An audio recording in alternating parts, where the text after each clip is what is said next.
নিজে পুত্রবধূকে জিজ্ঞাসা করতে পারে না, স্ত্রীর মাধ্যমে জিজ্ঞাসা করতেছে যে তোমার পুত্রবধূকে জিজ্ঞাসা করো সে কোত্থেকে সুগ্রাণ ব্যবহার করে, সে রাস্তা দিয়ে বাহির হয়, পুরা পাহাড় কেন, মক্কা কেন চতুর্দিকে সুগ্রাণে মোহিত হইতে থাকে। সবাই আমাকে বিরক্ত করতেছে, তো বলতেছে শোনো, আমিও তোমাকে বলবো বলে ভাবছিলাম। আমেনা যখনই গোসলখানার থেকে বাহির হয় আর আমি ঢুকি, মনে হয় যেন গোসলখানা কেউ সুগ্রাণ দিয়ে প্যাক করে রাখছে। আমি জিজ্ঞাসা করব কিন্তু ভাবতে লজ্জায় জিজ্ঞাসা করতে পারতেছি না, যে এক তো স্বামী হারা পুত্রবধূ, স্বামী নাই, বড় দুঃখী, আমি তাকে জিজ্ঞাসা করব তো জিজ্ঞাসা করব কি করে? চলো দুইজনে মিলেই জিজ্ঞাসা করি।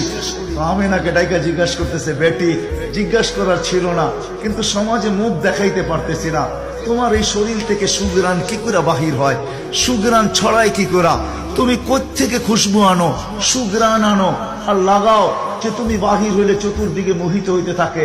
তো আমেনা ওইখানে থুতু নিক্ষেপ করে আর বলে, আম্মার শরীর থেকে না, থুতু মারতে দেরি, সুগ্রাণ তুফানের মতো বাহির হইতে দেরি হয় নাই। বলছে আম্মা সুগ্রাণ শরীরে না, শুধু আম্মা এই থুতুতে পর্যন্ত সুগ্রাণ, আম্মা এই সুগ্রাণ আমার না, প্যাকেটটা সুগ্রাণ, প্যাকেটটা। আম্মা বলার ছিলাম না, তোমরা বাধ্য করতেছো, যেদিন পেটে আসছে ওই দিন তো ঘরের দেওয়াল পর্যন্ত আমাকে সালাম দিতেছে, তোমাদের এই ফ্লোরের বাবুর কণা পর্যন্ত আমাকে সালাম দিতেছে। আম্মা আমি বাহির হইতে দেরি, মেঘ উড়া এসে আমাকে ছায়া করতে দেরি করে না, আমি উত্তপ্ত বালুতে পা দিতে দেরি, মা ঠান্ডা হইতে দেরি করে হয় না, মা আমি উত্তপ্ত পাথরে পা দিতে দেরি, মা ঠান্ডা হইতে দেরি হয় না, আমি বাহিরে বসে থাকি, আকাশের তারাগুলা এসাকে আমার সালাম দেয়। মা যেদিন পেটে আসছে ওই দিন 12 জন রসুল এসে আমাকে সালাম দিছে।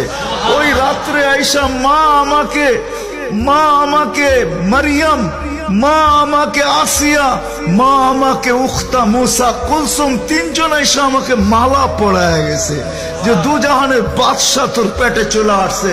মা শুধু এইখানেই ক্ষান্ত না, আমি যখন বাহির হই তো বারুর করা পর্যন্ত আমাকে সালাম দিতে থাকে।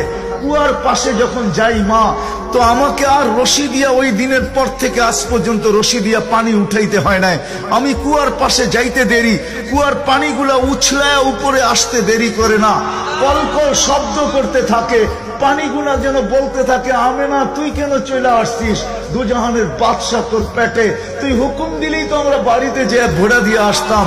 মা মক্কার মেয়েগুলাকে জিজ্ঞেস করো না, আমি কুয়ার পাশে যাইতে দেরি, মা এরা আমার হাতে পায়ে ধরতে দেরি করে না, যে ফাতেমা, আমেনা তুই এখান থেকে যাইস না, তুই গেলে কুয়ার পানি নিচে চলে যাবে, আমাদেরকে